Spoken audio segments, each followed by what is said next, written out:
Ladies and gentlemen, welcome to the Project Egg Show. Today, we have the pleasure of speaking with Tom Ross, serial entrepreneur and CEO of Design Cuts. How the heck are you, Tom? Fantastic. Thanks so much for having me on, Ben. Excited to be here. Absolutely. Pleasure's 100% mine, and I'm just as excited. So, let's jump right in. First question for you is, what is your story?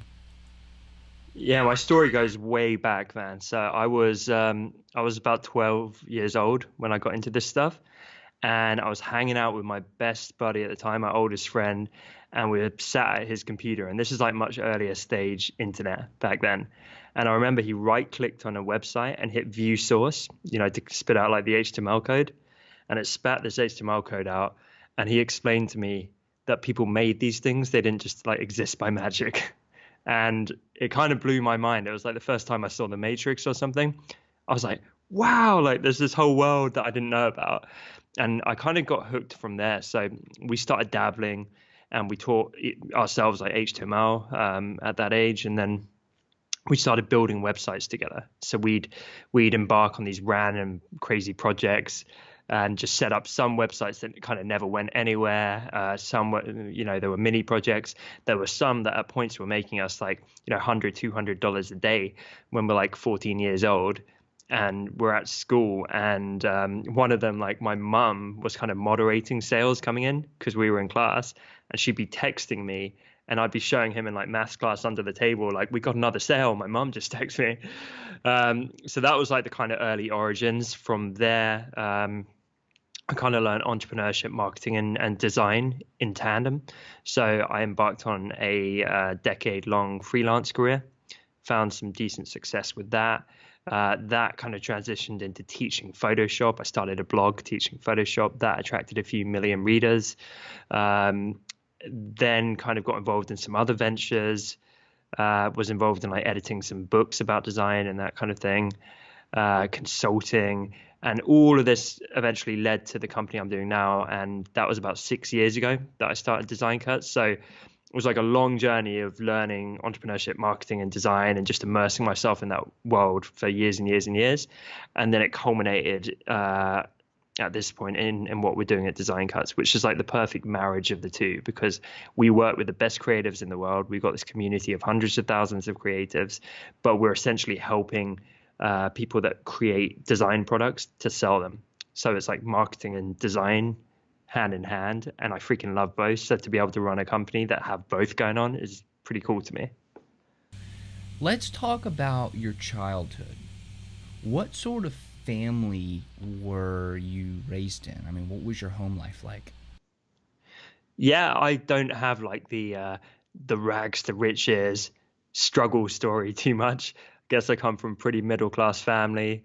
Really, really supportive parents, like nice upbringing, good education, none of the real gritty stuff. So I'm sorry, it might make for a more compelling podcast if I lied on that front.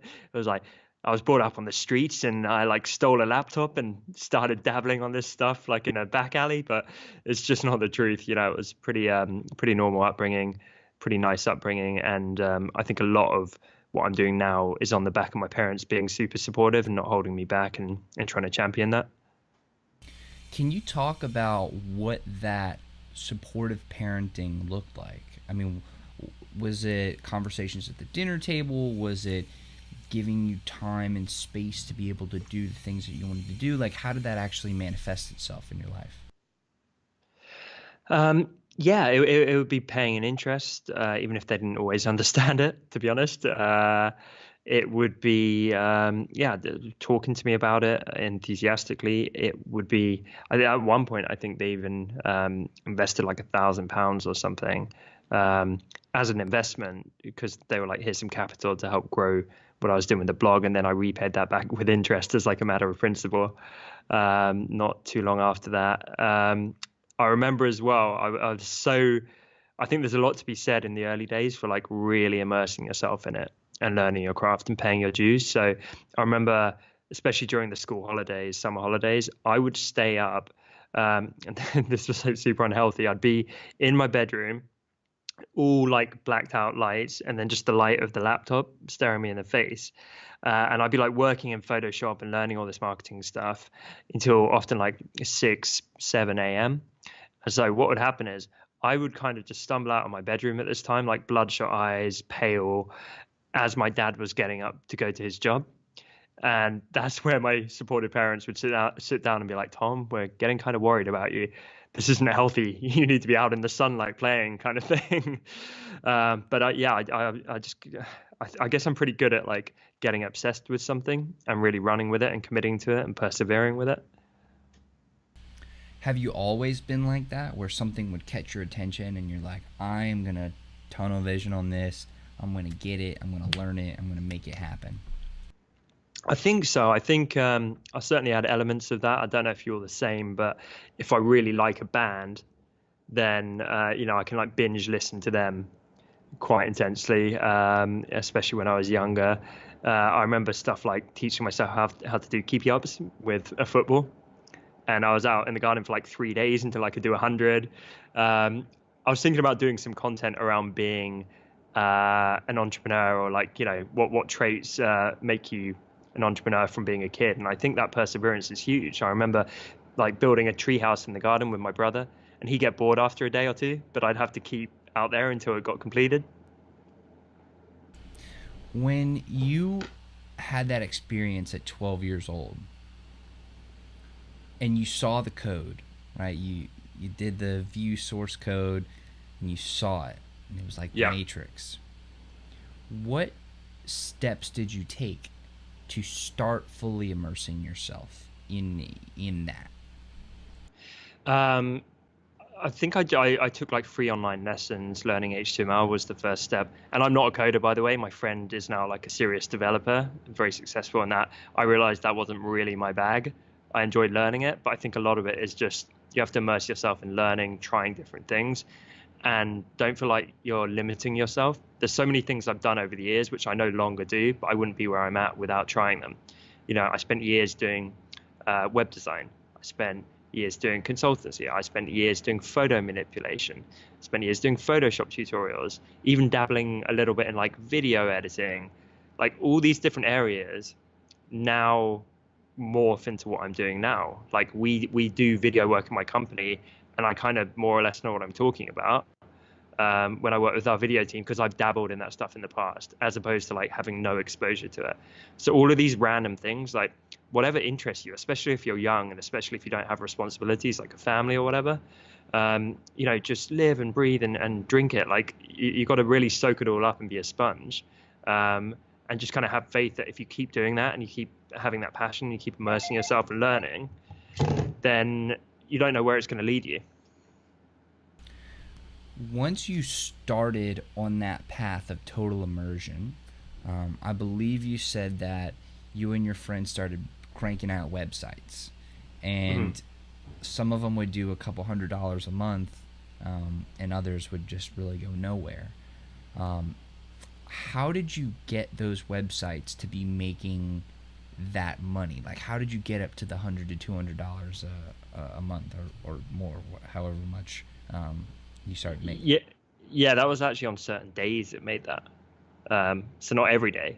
I don't even know, those early projects. I think like a lot of it would be participating in forums quite heavily, and it would be in the forum signature, and you kind of share it around on there, and then it would just start to get a bit of traction. But I mean, this is still, I know that sounds like a lot, and it was for a couple of kids, but I've learned so much more since about proper distribution. And I didn't really know what I was doing back then. I was just trying to see what stuck. So would you sell products, or would you sell ad space? Like, how are you actually monetizing these sites at 12 or 14 years old? So I'll give you a pretty random example of one of these ventures. We had a site called 1 Million Faces. And how old are you, if you don't mind me asking, Ben? 24. 24. You might be slightly too young to remember this, but there was a guy that had a site called 1 Million Pixels. And he basically had a grid of 1,000 pixels by 1,000 pixels, and he would sell each pixel for $1.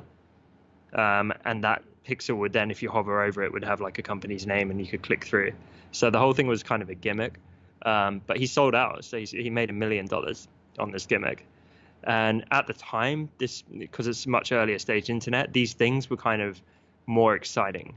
Now I think the internet's matured and people kind of think more about a long-term viable business model. Back then, especially as a kid, I was like, this is crazy. This is the coolest thing in the world. So we tried to do our own fun spin on it. So we had 1 million faces. And we had this giant grid, and people could upload a selfie or a photo of themselves to the grid, and just kind of be part of this thing. And it was free to upload a photo. But if you wanted multiple grid squares with a bigger photo that had the hover over and linked back to your website, you had to pay per square that you bought. And so that was one of the things where it started bringing in like a decent amount of money for a couple of, punk kids working on this. And that was a real fun project. And we never hit 1 million, of course, but we hit like a few thousand people uploading their photos, and we had kind of dozens of orders come in, which was pretty sweet. And I remember one of my buddies at school worked out that because my mum was moderating what came in, he uploaded a bunch of like random looking grainy images, which looked like not much. They somehow slipped through the moderation filter. And then he picked the grid coordinates, so it pieced together to form an incredibly rude image when it kind of spat it out on the main part of the site. So my mum's at home moderating and like nearly falls over and has a heart attack when she sees this thing.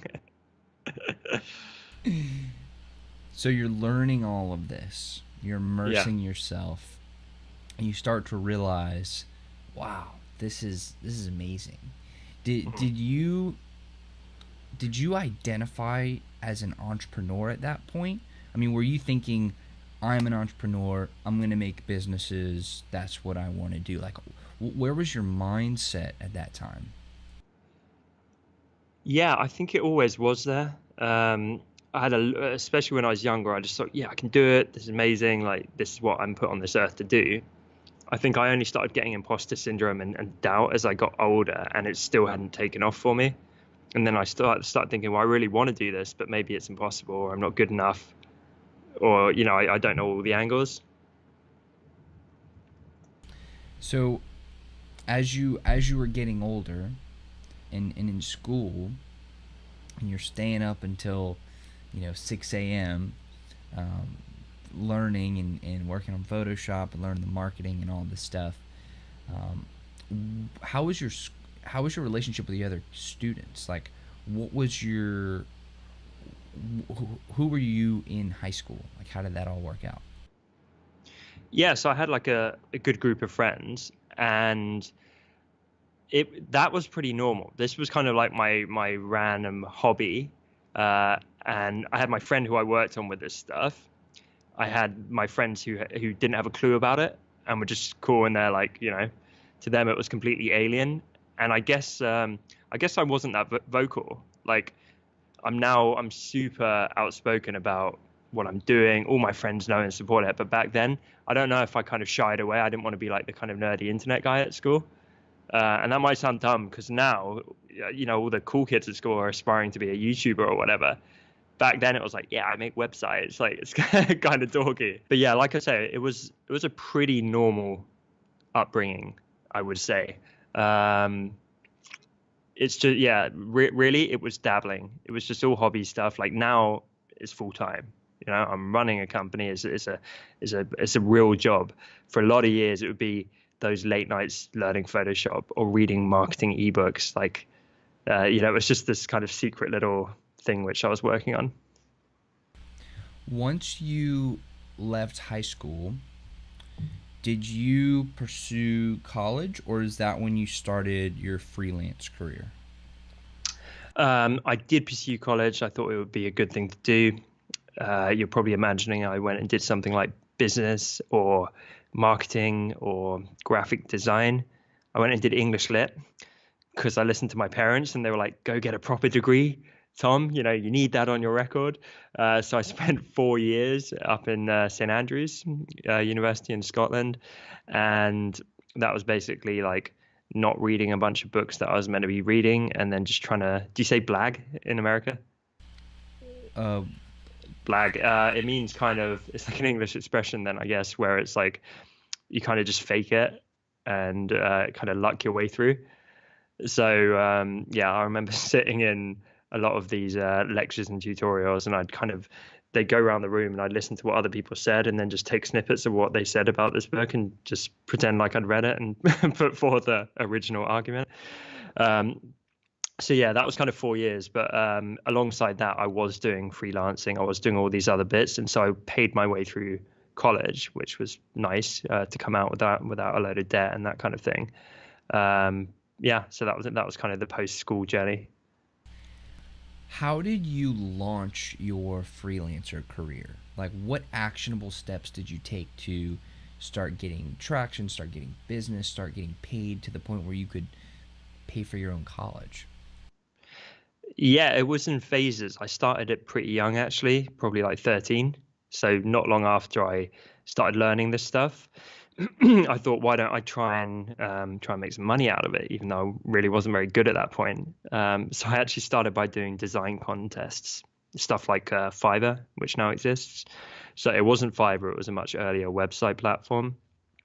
But people would post saying, "I need a website." Bunch of designers would put in their entries, and then they'd pick one and get a couple of rounds of revisions, and then pay the winner. And I remember at first I wouldn't win any of them, and then I'd win like 1 in 10. And then as my skills developed and I learned what the clients wanted, by the end I was winning about 50%, which at this point, when I was like 14 or 15 maybe, was a lot of money because they'd be paying like hundreds of dollars, sometimes nearly $1,000. And because I'd work very quickly, I'd be able to churn out several at once and be working on projects simultaneously. So that was pretty awesome. That was kind of the first step. Then I had to eat a bit of humble pie and try and get real clients and stop doing these contests. And so I would literally be going like door to door locally around my house. I would be asking like friends of friends, like anyone I could. So I'd be doing like menus for the local bar, or I did menus and then a website for a local restaurant, which I still go to now. All that kind of traditional stuff, all the horror stories you can imagine in terms of like clients sitting on your shoulder and micromanaging you, and you getting terrible projects and getting underpaid or not getting paid because you didn't have a proper contract, all that kind of stuff. But I don't regret any of that. And I alluded to before how hindsight is great because you can kind of see how all the pieces fall together. At the time, you don't really know what you're doing. You're just trying. Um, but only now, it's like on behalf of my company, we've got a podcast called The Honest Designers Show. And that's very close to hitting 1 million downloads, which is more than we ever imagined when we started it 2 years ago. And only through these experiences can I be one of the co-hosts and talk openly about client horrors and funny anecdotes within that and all this kind of stuff. I never could have done that if I didn't have those sucky experiences trying to find my way. And equally, if I hadn't done all that kind of thing, it probably wouldn't have led me to doing the company I'm doing now, because I was just trying to make it as a designer. Like I cut my chops, I built credibility. I can now go to meetups. I can communicate and be on a level with other creatives and designers because I've been through the stuff they have too, or the stuff they're going through right now. You have to put in the work there's no shortcuts, I always say there's no overnight success. You can't just skip over that stuff. You have to pay your dues. On this journey of being a freelancer and going to school and staying up real late and learning, at what point did you start your Photoshop blog? When did that fall in your chronology? So I think I was like 19, 20, something like that. Um, and yeah, it was about then. And that was during like a summer holiday. And I think I worked out, I was like, some of the best tutorials get like this many views. Um, I think I can do like one a day. And if I times that by the number of days in a month, pretty soon I'll get a bunch of views. And I did. So after like the first month, I had like 100,000 visits on my blog. And then it built. And before I knew, I was getting like 250,000 a month on my blog. And that felt awesome, of course. But it was such a learning lesson again, because I was doing what all the internet marketers had taught me to do. I said, how do I do internet marketing? And they all said, you need to go after chasing these followers and go after trying to get loads of traffic. And so I did that and I got loads of traffic, but I couldn't turn it into a real long-term viable business. I couldn't scale it into what I wanted. And pretty soon I realized the numbers were meaningless. And now I talk about this all the time, how the engagement is everything. How much people care is so much more important than how many people are in your audience. And I would trade in, 500,000, 1 million of those fleeting visitors from Stumble Upon or whatever crappy traffic source. I'd trade them all in for like one true fan that supports what I put out, champions me, buys my products, like that kind of thing. They're the people that you want. And it took me a lot of years to realize that, because what everyone was selling me was the dream of you need this many people and you convert this many of them through your funnel system and all that kind of rubbish. And actually, like, what I've learned is you just want to foster a community of people that actually care about what you're putting out and support you. I want to come back to that concept of how to truly foster. You know what? No, let's talk about it now. How do Okay. you go about and build that community and foster that relationship to where you can create and attract true fans? Yeah, it's pretty simple as a concept, but it's hard to do. You care and you provide them with value. So some of my previous business mentors put this really, really well. They said you can either use your audience or you can serve your audience. And there's a big difference, because 99.9% of entrepreneurs out there are using their audience. They're doing something because they want more likes, they want more follows, they want more sales, whatever it might be. They're never actually doing something for their audience. Even when they act like they are, they're not. And people can see through that. It's paper thin when you're kind of pretending to be this giving person, but actually it's super transparent what you're doing, and you're just trying to like instantly sucker them in to upsell them something. It's the same way when people are like super spammy on social media, they're DMing you and be like, "Hey, love your content," and like if you actually bother to write back to those people, and it's like, "Thanks, I appreciate it," and then they're like, "I thought I could help you with my business mastery program. Sign up here." Like that's quite an extreme example, but I seriously think like 99% of marketers operate that way, and it's horrendous. So to actually build engagement and build that tribe of people that care, you need to care about them disproportionately. You need to give and give and give and give. So when I started my company, we had 40 fans on Facebook. And did I spam them into submission? Did I try and use them up for every penny they were worth? No, I made those 40 people my best friend. I knew all about them. I would jump on calls like this with them. We would know about each other's families. I would just really, really care. I would listen to their problems. I'd try and like provide stuff that would help. And I know everyone always looks at like the success stories in the bigger companies and thinks like that's unattainable. I'm jealous of those people in the early stages, because you don't have all the big problems of like clunky infrastructure and scale and a billion moving parts. You can actually start pretty simple with like a basic concept, a basic value proposition, and a super small community that you're genuinely helping. And to give you an example of this, I've started doing my personal brand alongside my company.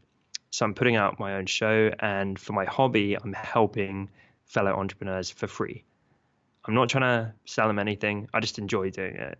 It's what I fill my spare time with.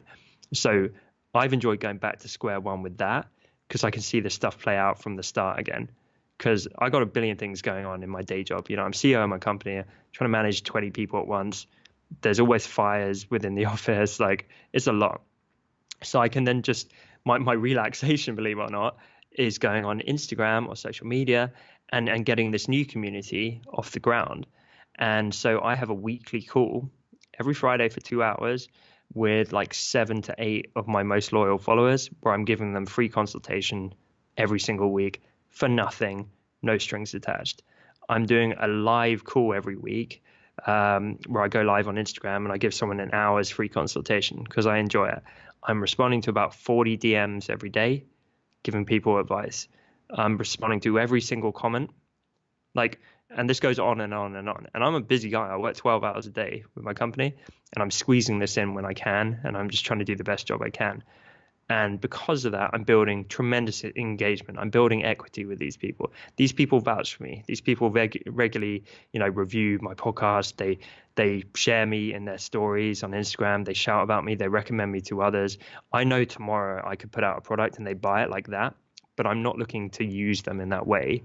And I'm not saying there's anything wrong with selling. I'm quite an extreme example because I'm saying I've got a day job. I don't need their money. I just enjoy it, right? It's totally fine for you to have a product and build a community around that and provide value. But there's a huge, yeah, I'm trying to paint like the difference here, between all the spammers out there and the people who are using their audience up, and then people who are taking my approach and actually just caring about their audience and trying to help them. The gulf is vast. And so when people are there being like, no one cares about my content, it's normally because okay, I'll give you something kind of tactical here. I told you I could talk about this stuff forever, right, Ben? So all right, here's something tactical. Stop shouting into the void. This is what I say everyone's doing. They're putting out content and it's like they're bellowing into the noise of the internet, and then they're wondering why no one's talking back. And normally it's me is the message. And even if it's not, it's just shouting, I'm putting out this meme, I'm putting out this post here, I'm putting out this Facebook thing, and then getting really disgruntled and disheartened. Why does no one care? And I always say the best way to build community is one person at a time. And stop being passive and waiting for them to come to you. Go to them. So figure out where your idle followers or customers or community are, and then literally start hitting them up. Not in a spammy way, not like, hey, buy my course, or hey, I want to bring you value.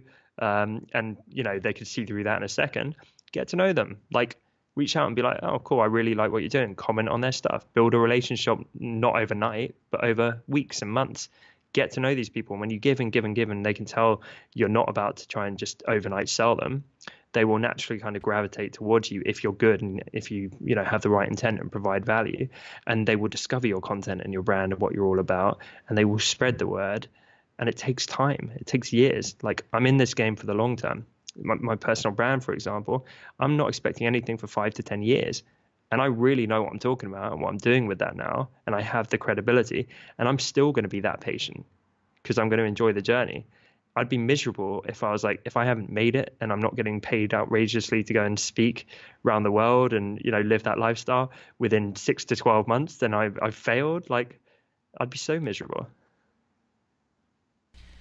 For everybody that's listening, I would highly, highly encourage you to go back and to listen what Tom just said a couple times, because there were some serious, serious value bombs there, and they were kind of like layered on top of each other. I would highly. Yeah, my brain's kind of going faster than I can talk on this. So, like, if you want to drill down and ask specific questions about it, I'll happily break it down and go like even more tactical and give examples of that, because this is so much of what I preach. Like, I think it is so vital. I think it's so like under talked about by most people, and it's certainly under practiced by most people. Yeah, let's do that. That sounds amazing. So, Cool. so you want to start by building the community and by going one fan at a time, right? How do Hmm. you identify exactly what you're going to help that individual with, right? Because I feel like there's kind of almost two ways you could go about it. You could say, okay, I'm learning this skill, I have the skill set, I've done these things, let me teach you that. Or what do you need? Like, what are your pain points? Yeah. Tell me those, and then I can help you solve those. Like, Okay, so I'm doing this with entrepreneurship, with my personal brand, with my company, it's with design. Have you got like an audience member in mind or a vocation in mind? Like, I work with personal trainers, with tennis coaches. I kind of want to run with like a hypothetical example of how this could play out. So, I mean, you pick which kind of thing do you want to go with? okay, so this could actually be really, really cool. One Cool. of the secret things that I'm launching, that it's not secret anymore, but one of the secret things that I'm launching right now is is called Podcademy, right? And I Awesome. want to help podcasters get incredible guests like yourself onto their show, and it's going to be all about helping podcasters and interviewers interview the people that they want. Okay, so maybe within that context, we can use that as the hypothetical. Okay, I like it.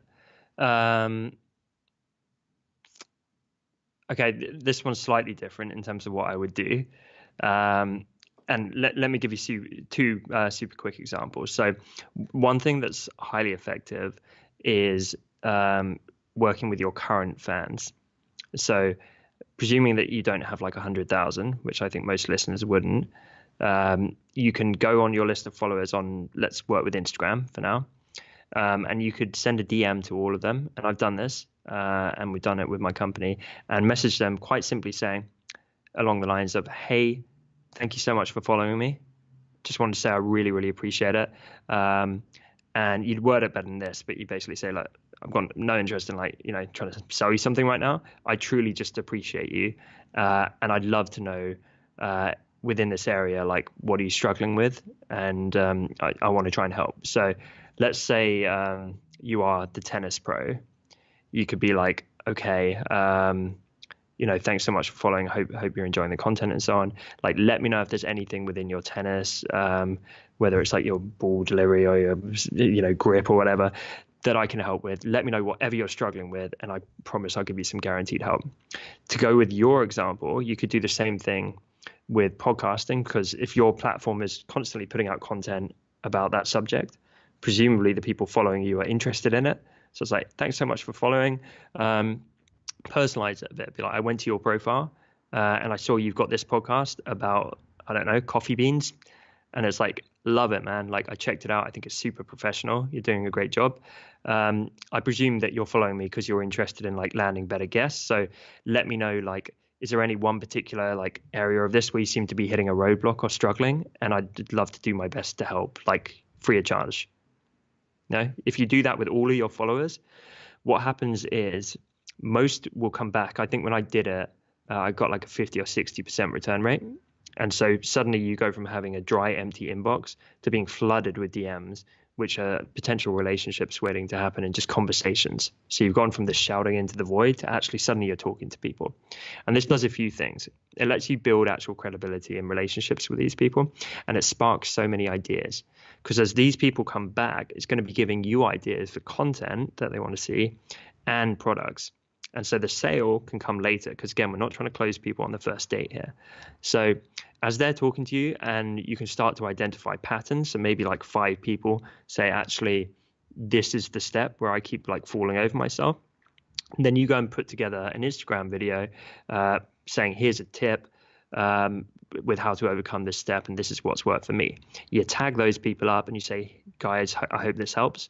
And I really appreciate the great question. You DM follow up with all 5 of them, and you say, I went and made a video to answer your question.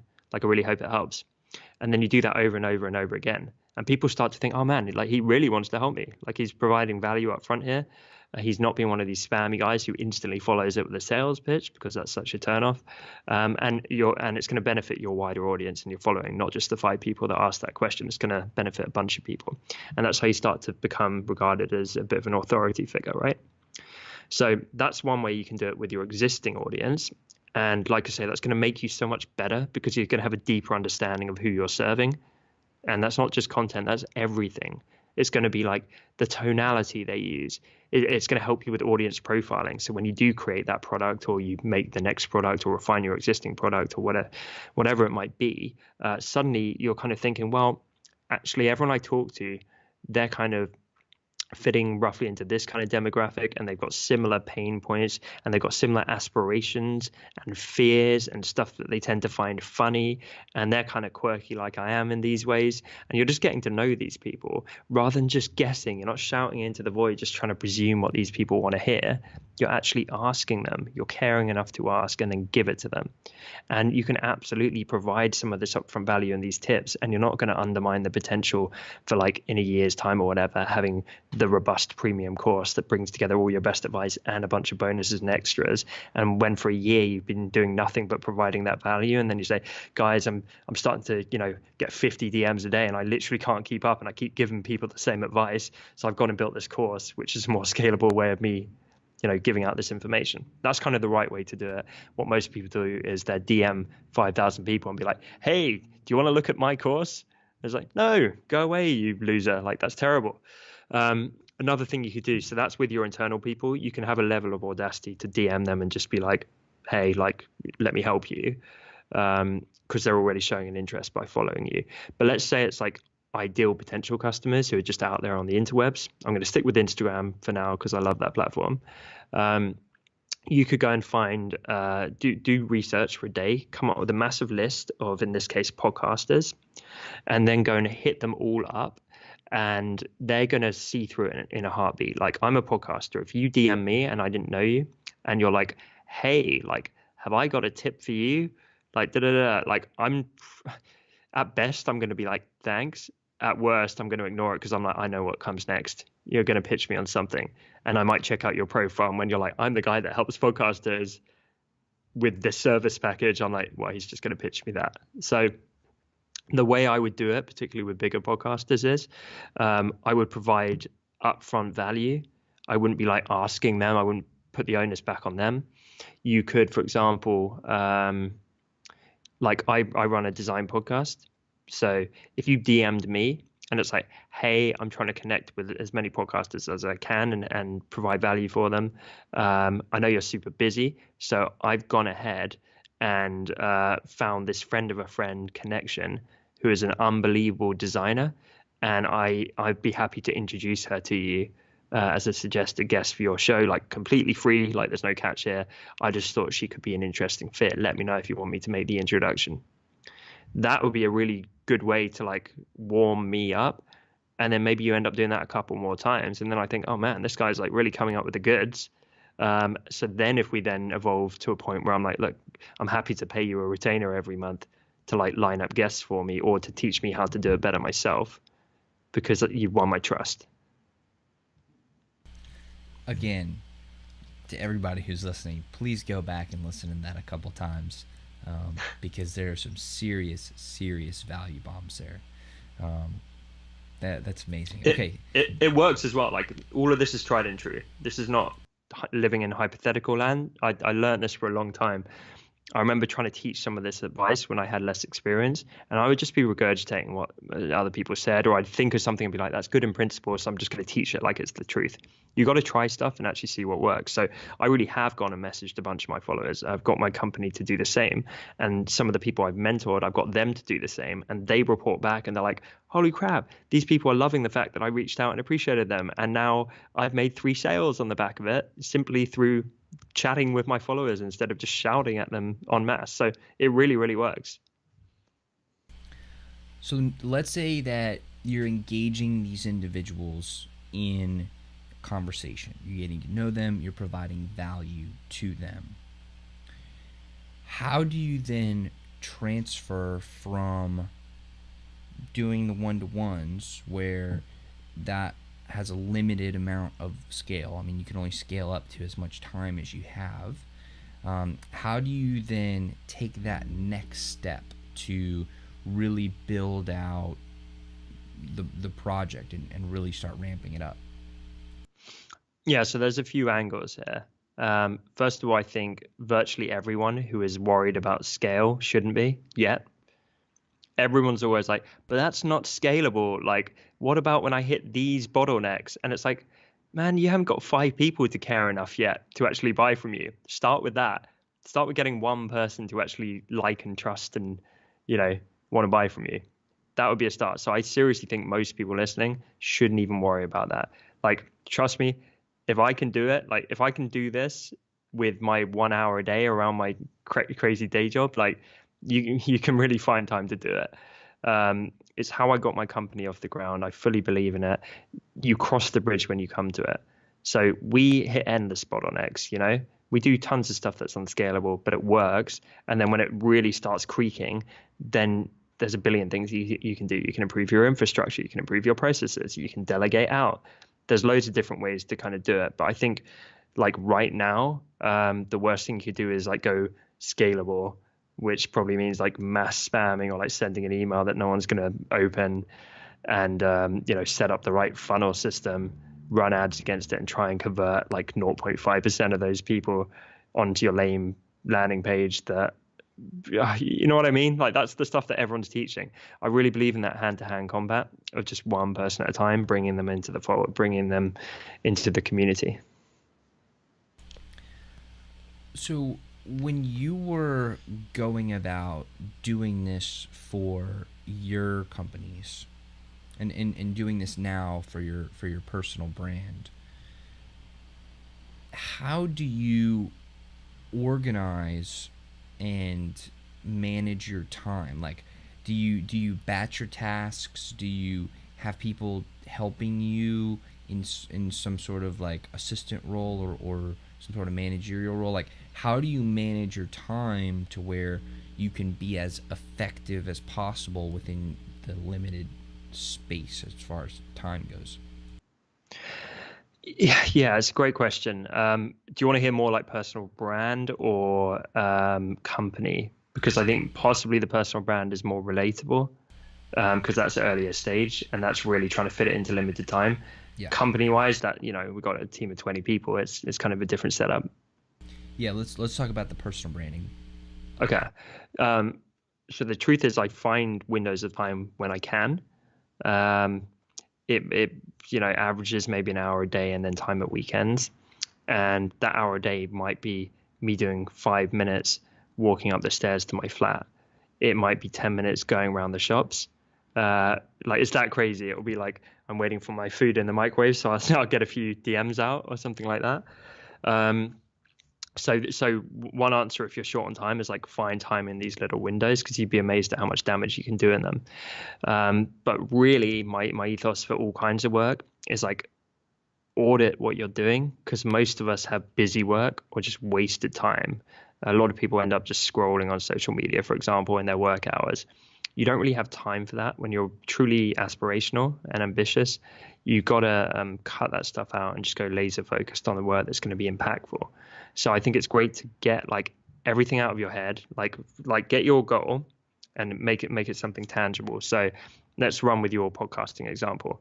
What's a real like tangible goal that you might want to hit like in the next 3 months? So in the next 3 months, I want to have, um, I want to get up to about 100, or maybe about 200 listens a day, as far as just the stats go on the podcast itself. Okay. Cool. So I'm in a similar position, right? I've only recently started my podcast and I've got a similar kind of goal. So, and I'm happy being like transparent about this. This is such early days. I haven't really grown this thing up yet, but I think I'm in month 3 right now. And so my monthly listens, I got like more views on YouTube, but for the actual audio podcast, I think it was like December was like 350 listens or something for the whole month. Um, January was like 750. And then this month is going to be like 1200, 1300, 1400, somewhere in that region. So my goal right now is increase listenership by 50% at least every month. And I think a great way to do that is to appear on other relevant podcasts in your industry, because it's a smaller leap, right? If they're on a completely different platform, it's more steps for them to get there. But you always want to go laser focused, right? If you're looking for podcast listeners, where are people that listen to podcasts? They're listening to other podcasts. And you don't want to go on like the super generic podcast. So if in your space you're trying to teach like early stage entrepreneurship, or you mentioned before like a kind of service thing where you're dealing more with people, if there was a podcast for podcasters for your side project, that would be the dream for you. I so believe in going deep with this stuff.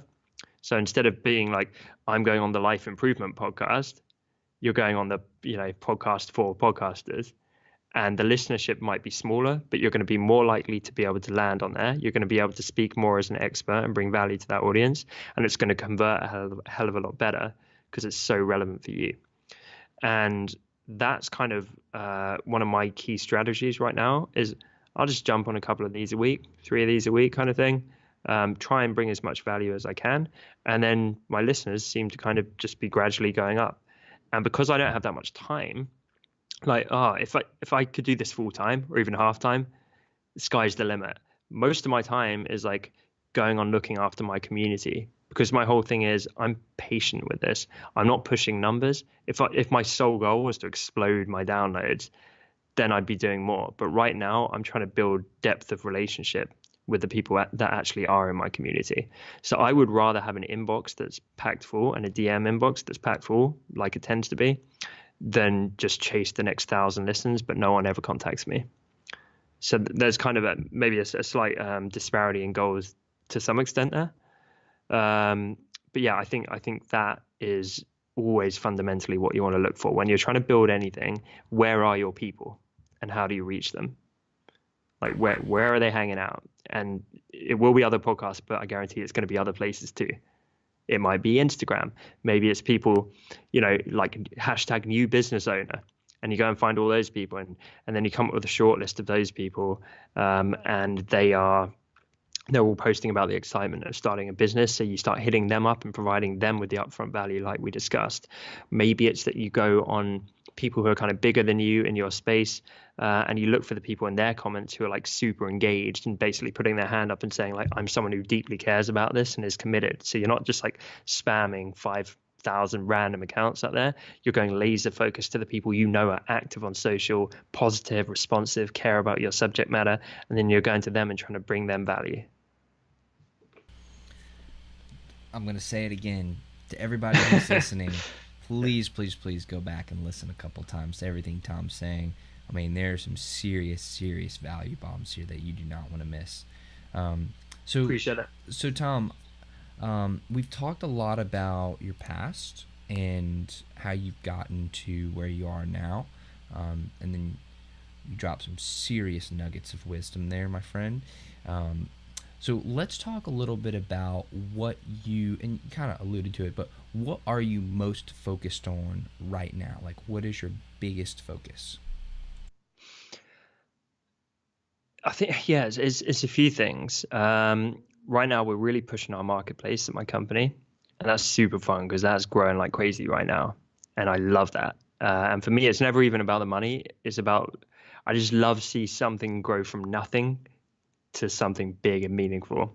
I just get the biggest high out of that. So that's a big focus with the company. And then I'm starting to, through experimenting with my personal brand, I'm really realizing, and I've done this stuff for years and years and years, like helping folk. Like I remember years ago, I'd be running up to my girlfriend and be like, that guy I've been on a call with twice a week who couldn't pay his mortgage, he can pay his mortgage now and he gets to save his house because of the calls we were on. Like I love that stuff so much. And so that's what I keep coming back to. That's why I'm doing the personal branding now. But what I'm realizing is I don't need to wait years and years and years until I like potentially sell my company to go and like focus on that stuff. And I don't even need to just do it alongside my company. So I'm finding ways to bring that back into my company. And so I am now like helping tons of our partners through my company with their marketing and entrepreneurship. And we're starting to now put out content around that within my company. And for a long time, I thought that would be impossible. I thought, well, we're a creative company. We're all about design. I can't really talk about the business stuff I'm passionate about. And it's like, it turns out you can. And the way I see it is like, I love my company, but let's say I love it like 97%. When you find that thing that you're 100%, 110% passionate about, I'm really learning that like when you go all in on that and find a way to make it work for you, and there's normally a way to make it commercially viable. When you do that, like you just get home at the end of the day and you feel pumped up and energized and like happier. Yeah, like it's really cool. And so I'm finding that like within my 12-hour days, it will be like it will be back-to-back meetings and calls and like business development and all that kind of stuff. But instead of feeling completely drained, I feel invigorated by it. And I don't even know what the question was anymore. I just got carried away there.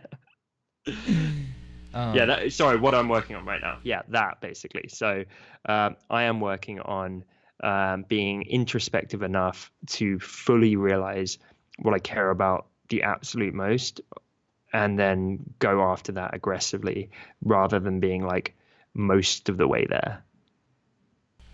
So, can you take just a little bit of time to speak about exactly what Design Cuts is, and you know, don't be afraid to brag a little bit and really tell us like all the amazing things that are going on at your company.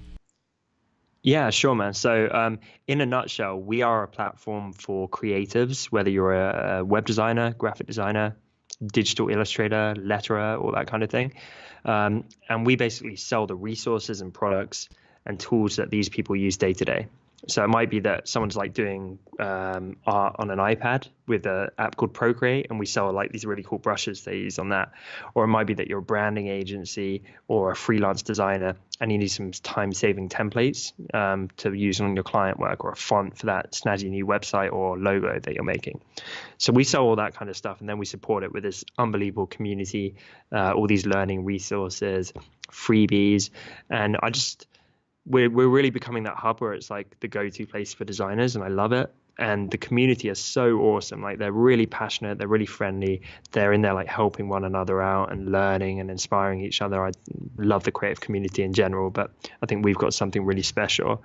Um, so that's kind of the surface level, and then within that we've really just become known as like the nice guys and girls in the industry because we look after our community and our customers so well.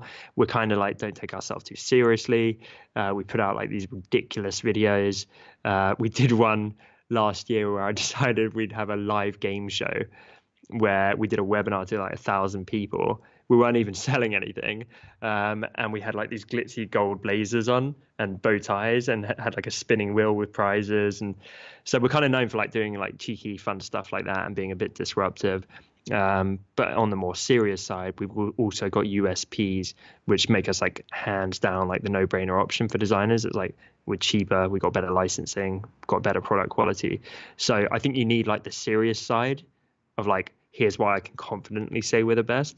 And then the brand side where it's like, we're also disruptive, fun, human, approachable, look after you, that kind of thing. So I'm very happy that we've got both. There you go. Nice and arrogant for you. What do you see for yourself in 5, 10, 20 years? What's the future for Tom? The future is that my company becomes more and more autonomous without needing me in every area so much, but I'm still very hands-on.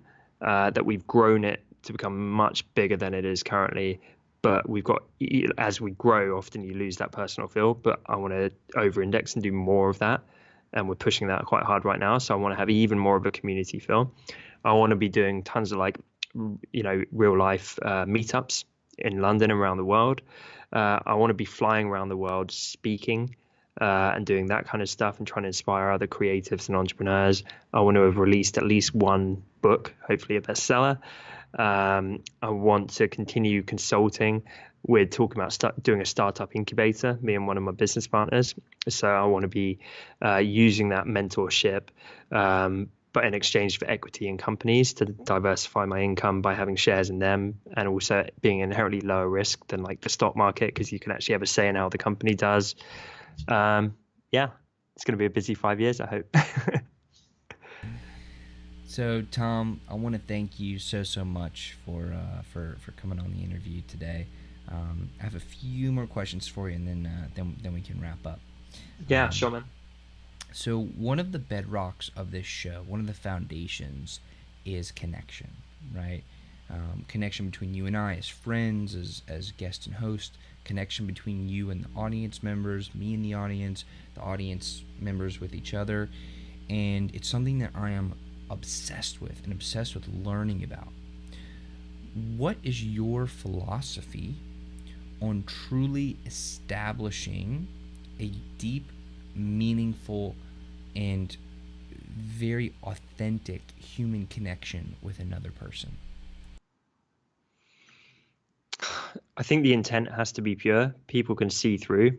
Like if right now there's a lot of stuff, right? If right now I'm here and I'm mirroring you in terms of tonality and the lexicon that you're using, that goes a certain extent, right? But you're going to see through it if I have like these nefarious plans for what I'm going to pitch you immediately after that. So I think just having pure intent goes a long way. I think when you're doing that without expectation, that's huge as well. The way I see it is like every day I'm trying to plant dozens, if not hundreds of seeds. And then I never look at the seed again to some extent. as in I'm just like nice thing, help, help, help, help, help. I'm never like going back and be like, hold on, I helped you. Like, where's my reward? I just do it and then I kind of forget about it. And then some of those people I don't hear from again. And then others become like fans for life, and others open up doors and possibilities that I never could have imagined just through the natural like karma of building those real connections and not always going for that ask up front. So yeah, that's kind of how I think about that stuff. But to give you an example, I could jump off this call and we could never talk again. It's entirely possible. Like I've done a bunch of these with some very nice people, and we'll probably never talk again, because we're all busy. Or I can genuinely say to you, excuse me, I can genuinely say to you right now, if you hit me up on Instagram and need any follow-up advice about any of this stuff, like I will give you a guaranteed response. I'll probably like video response back to you, like literally any questions. And I know what my time is worth. I know what my consultancy rate is. I don't care about that. I will help you for free. How's that for connection? And then I don't know what's going to happen. Probably nothing. I might get nothing back from that, or I might get something small. Maybe I do that for a while and you end up telling 3 friends. And so I get 3 new fans. Maybe one of those friends opens up a door to something else. Maybe you go on to be a huge success yourself and blow up and your podcast becomes huge, and we maintain a friendship. And because I was there from the start and I gave without expectation and built a real relationship, then that goes on to benefit both of us. And we partner in ways that no one else can, because when you're a huge name and they're clawing at you trying to get your attention like everyone else, you know what their intent is. Like, that's connection for me, right? And I mean that, by the way, like seriously, hit me up. I definitely will. Yeah, cool, man. Let's keep in touch. Yeah, it's awesome. So how do you define wealth?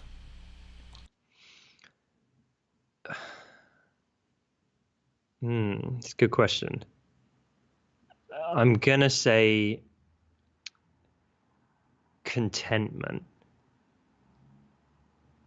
And I'm not saying happiness, because I think happiness can be more short term, or in my mind it is. You can do temporary stuff to trigger fake happiness and trigger the right hormones going off. Like drugs can make you happy in the short term, right?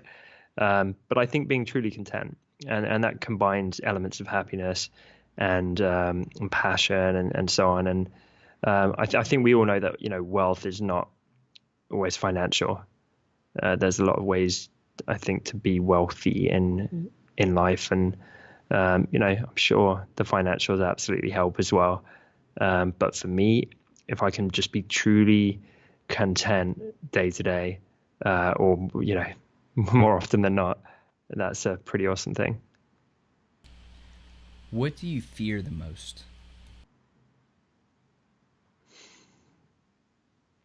I mean, apart from the obvious, like, your loved ones getting sick and that kind of thing. Professionally,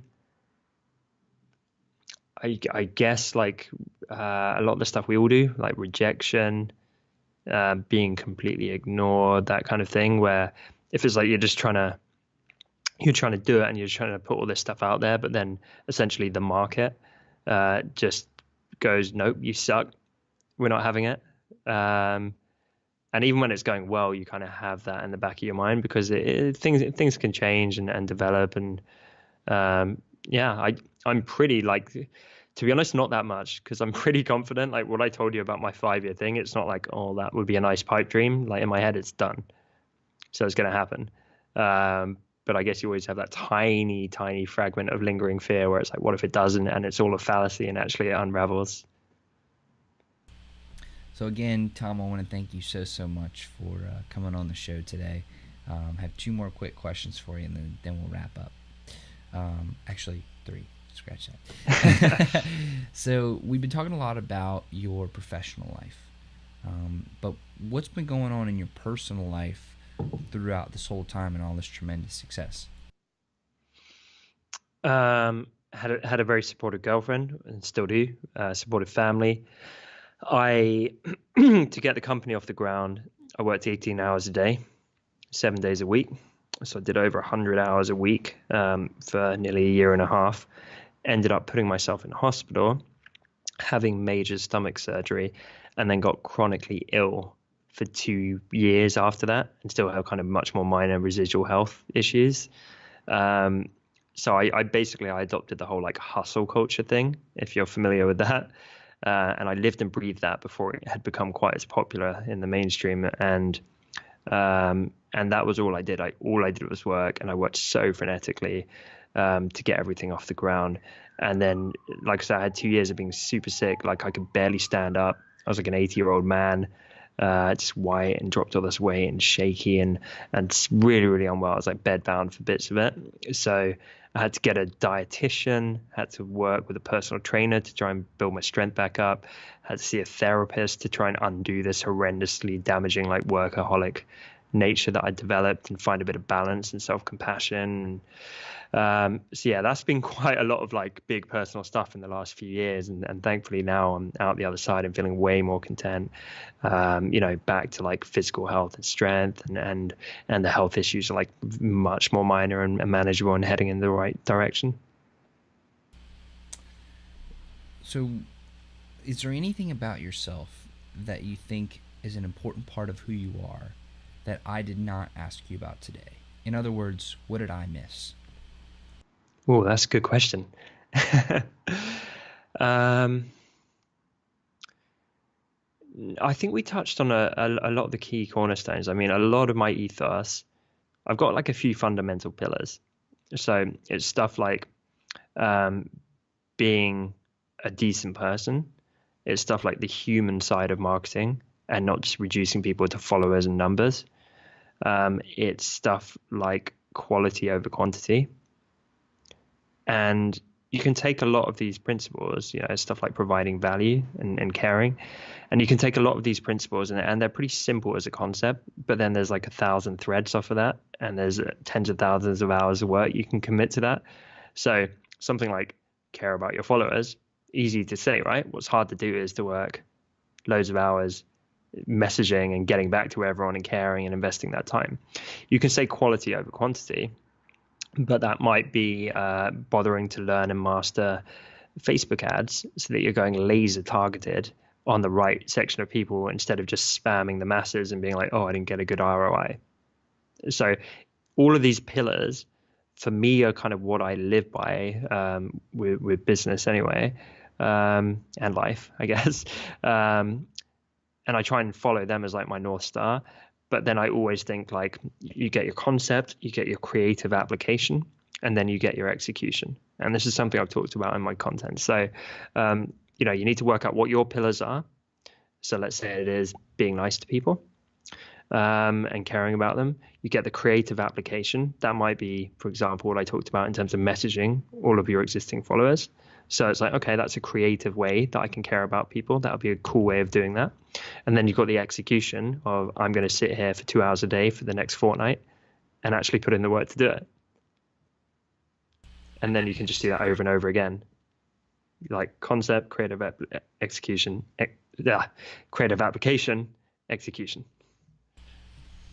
Last question for you, Tom. And this is a bit of a selfish question, so I appreciate you humoring me Cool. a little bit. I'm 24, like I was saying earlier. I have a couple different businesses. The show is my greatest passion. What question should I be asking you that I just wouldn't think to ask?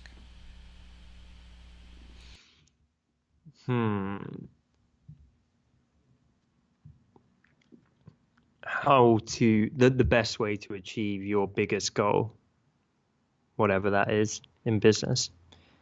If it's like going purely selfish, although hopefully it would be helpful for the listeners.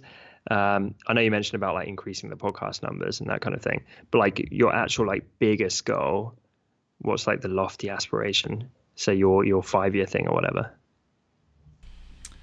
I want to turn the show into, I mean, literally the biggest and the best resource for entrepreneurs and aspiring entrepreneurs to build a business and create their dream life so that we can all live in a better world together. I mean, that is the dream. That's the goal. Cool. So there's a couple of angles there. One is that if you're looking at like I don't know Ellen DeGeneres or like Oprah or someone, they didn't get there overnight, right? They've helped thousands and thousands and thousands of people and gone through all kinds of hardships. So part of it is just the patience. And if you really want to become this resource for entrepreneurs, it's like, okay, go and help 10,000 entrepreneurs over the next 10 years and pay your dues and get there, and do that with the right intent. So a lot of the stuff I'm talking about, serving that audience, not using them. It's just getting to work on that and just providing value and planting those tens of thousands of seeds within that community, fully immersing yourself in it and become known as an authority of someone that gives instead of takes.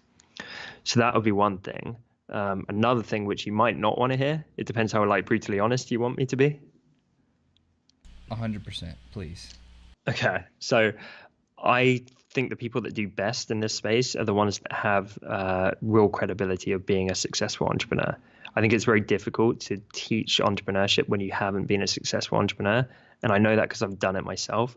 I feel so much better equipped to do it now, because I've built a successful company and scaled out a team and that kind of thing. And when I tried it before, I couldn't be fully committed to the advice I was giving because I just didn't have that credibility. I didn't have that success. And a lot of the best examples, like Andrew Warner, for example, of Mixergy, I know that he actually went and had built a successful business beforehand. So it might be that right now is not yet the time to you're doing a great job of like interviewing people. You're a fantastic interviewer. And if you're just like soaking up all this knowledge and this expertise, but you need to get out there and like put it into practical application as well. So if you are constantly like finding mentors, soaking up advice, getting better and better and learning and doing, and alongside that, actually like building, maybe a bunch of micro businesses or maybe one like healthy sized business there, that is not only going to give you infinitely more credibility and expertise, but it's gonna make your content that much more compelling. So if in let's say 10 years, you're there and you're like, I built like a 7 or 8 figure business, and I've interviewed 2,000 entrepreneurs and got the best golden nuggets and distilled them down and tried what they're telling me and seen how it's played out, and I've helped 10 to 20,000 aspiring entrepreneurs and just given value. That would be the kind of path to get there. But as I'm sure you can see, that's a lot of work and it's fraught with risk and all the other good stuff of entrepreneurship. But I really believe that's like the best path to true success instead of what so many people do, which is trying to hide behind smoke and mirrors, because I think that gets exposed. Tom, I am so incredibly grateful for all the time that we've been able to share together and the information that you've shared and the wisdom. It's been awesome. And it was my pleasure. And I just want to say, like, I do a few of these, and I think you're one of the better interviewers. And I think you've got a really nice style, and I think your intent seems really pure. So straight away, that elevates you above a lot of people. well, thank you very much for that, Tom. That really does mean a lot, and I appreciate that. And to everybody that's listening, I want to thank y'all so much for supporting the show and listening or watching. Y'all are the best, and I love you guys so much. So thank you very much for being awesome. Tom, you want to wrap us up? Yeah, sure, man. I just want to say thanks again for having me on. Insanely jealous of the accent. I'm sure I'd have double the fan base if I had a cool Southern accent like you.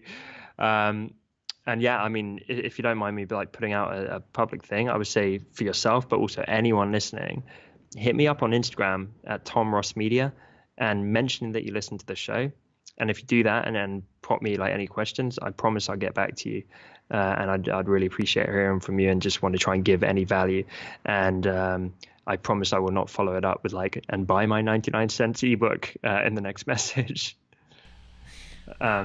And sorry, and if is it okay if I mention like my show? Yeah, please do. Cool. Yeah. So if you also want to check out the Honest Entrepreneur Show, that's where I talk forever about all of this stuff because I love it and I think it's fun. All right, everybody. I highly encourage y'all to reach out to Tom on Instagram and and go to his podcast. Just for the record, I had no idea that he was going to make that very, very generous offer. So thank you very much for that, Tom. That's incredible. Um, Anytime. and this has been another Project Egg interview where we get to talk to entrepreneurs who are changing the world. So, we're doing this because we want to help you build your business, create your dream life, so that we can all live in a better world together. So thank you, and I'll see you very, very soon.